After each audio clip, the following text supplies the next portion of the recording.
आज हम बात करेंगे मसूड़े फूलने की शिकायत को कैसे घर पे दूर कर सकते हैं। कुछ हैबिट्स हैं जो आपको छोड़ने होंगे और कुछ हैबिट्स हैं जिन्हें आपको अपनाना होगा। तो friends, I am doctor Vishwajeet Kumar and you are watching dental student hub, a step ahead in dentistry. सबसे पहले समझते हैं कि जो हमारा मसूड़ा है वो फूलता क्यों है।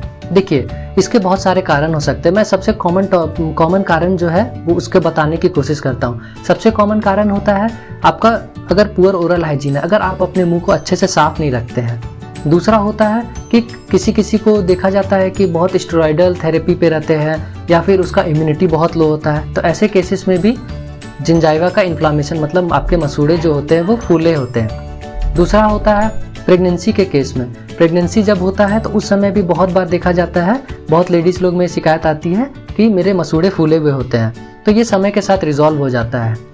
फिर उसके बाद आता है अगर आपको कोई बैड ओरल हैबिट है, जैसे नेल बाइटिंग, मतलब अगर आप अपने नाखून को अपने दांतों से काटते हैं तो ये सबसे बैड हैबिट है, इसको आपको तुरंत ही डिसकंटिन्यू करना चाहिए।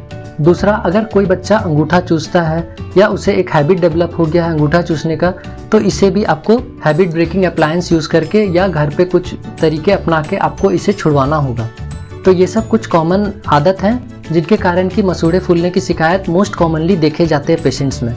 तो फ्रेंड्स, चलिए इसी सब टॉपिक पे आज डिस्कस करेंगे और कैसे इस हैबिट को, जो गलत हैबिट आप कल्टीवेट कर रहे हैं डे टू डे लाइफ में जिसके कारण कि आपको ये शिकायत आ रही है, इनसे कैसे छुटकारा पाया जा सकता है। तो देखिए फ्रेंड, सबसे पहले तो अगर आपको नेल बाइटिंग की शिकायत है, मतलब आप अपने नाखून को अपने दांतों से काटते हैं, तो इससे जितनी जल्दी हो सके इस आदत को आप छुड़ा लीजिए। क्यों? क्योंकि इससे क्या होता है कि आपके मसूड़ों में चोट पहुंचता है और इसके कारण क्या होता है, आपका हाथ हमेशा क्लीन भी नहीं रहता है। तो इससे क्या होता है कि जो आपका बाहर जो डर्टी हैंड है, गंदा हाथ है, वो आप ओरल कैविटी अपने मुंह में लेके जाते हैं और इसी के कारण क्या होता है कि जो बाहर का बैक्टीरिया है वो आपके मुंह में चला जाता है। तो इसके कारण भी बहुत बार देखा जाता है कि ओरल कैविटी में मसूड़े फूलने की शिकायत होती है। दूसरा हैबिट है थंब सकिंग।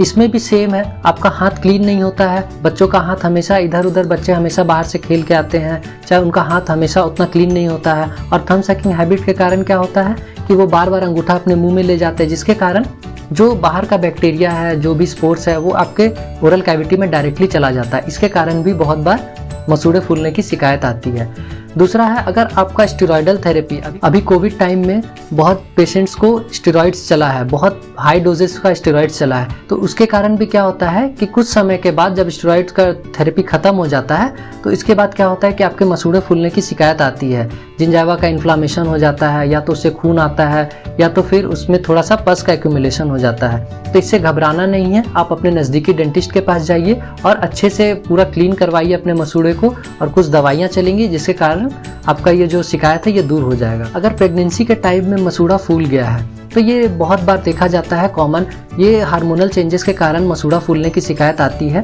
ये तो जनरली सबसाइड कर जाता है आफ्टर प्रेगनेंसी, लेकिन अगर ये बहुत ज़्यादा मसूड़ा का अगर इन्फ्लामेशन है, बहुत ज़्यादा बड़ा हो गया आपका मसूड़ा, तो आप नज़दीकी डेंटिस्ट के पास जाइए, वहाँ पे इसका इलाज पूरी तरह से संभव है।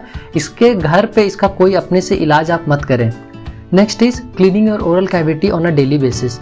देखिए फ्रेंड्स, हमें हमेशा अपना माउथ को बहुत ही क्लीन रखना चाहिए, क्योंकि हमेशा यहाँ पे बैक्टीरिया का लोड बहुत ज़्यादा होता है, क्योंकि हम यहीं से खाना खाते हैं, सब कुछ हमारा पानी पीना भी यहीं से होता है। तो इसके कारण क्या होता है कि फूड का लॉजमेंट अगर रह गया दांतों के बीच में, अगर फूड मतलब कि खाना अगर फंसा रह गया आपके दांतों के बीच में या मसूड़ों के बीच में, तो उसके ऊपर बैक्टीरिया का एक्शन होगा और वो आपको फाइनली या तो कैविटी में कन्वर्ट हो जाएगा, या तो आपको मसूड़े फूलने की शिकायत जो आती है, या जिंजिवाइटिस या अल्सर या बहुत सारी ऐसी बीमारियां हैं जो इनके कारण होती है। तो आपको अपने ओरल कैविटी को बहुत अच्छे से क्लीन करके हमेशा रखना है।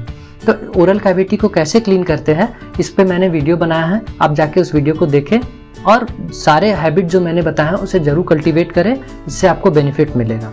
तो फ्रेंड्स, कुछ टिप्स मैं बताता हूँ। तो फ्रेंड्स देखिए, आपको क्या करना है, आपको एक बाउल में हल्का सा गुनगुना पानी लेना है, ल्यूक वार्म वाटर लेना है और उसमें हल्का सा सॉल्ट मिला देना है। सॉल्ट वाटर से क्या करना है, अब रिंस करना अपने माउथ को कम्प्लीटली। इससे क्या होगा कि आपका जो इन्फ्लेमेशन है वो हल्का सा रिड्यूस होगा और बैक्टीरियल लोड भी कम होगा माउथ में। तो फ्रेंड्स, ये थे कुछ कॉमन कारण जिसके कारण कि आप डे टू डे लाइफ में देखते होंगे कि बहुत ज़्यादा इन्फ्लेमेशन माउथ में आता है।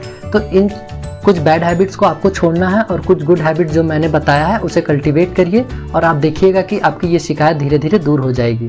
तो फ्रेंड्स, इस चैनल को लाइक एंड सब्सक्राइब करें, जिससे कि आपको वीकली बेसिस पे मैं हमेशा एक ऐसे ही कुछ इंपॉर्टेंट टॉपिक्स के बारे में डिस्कस करूंगा और उस पर कुछ टिप्स बताऊंगा जिससे आप घर पे ही अपने ओरल कैविटी को बहुत अच्छे से क्लीन रख सकते हैं। धन्यवाद।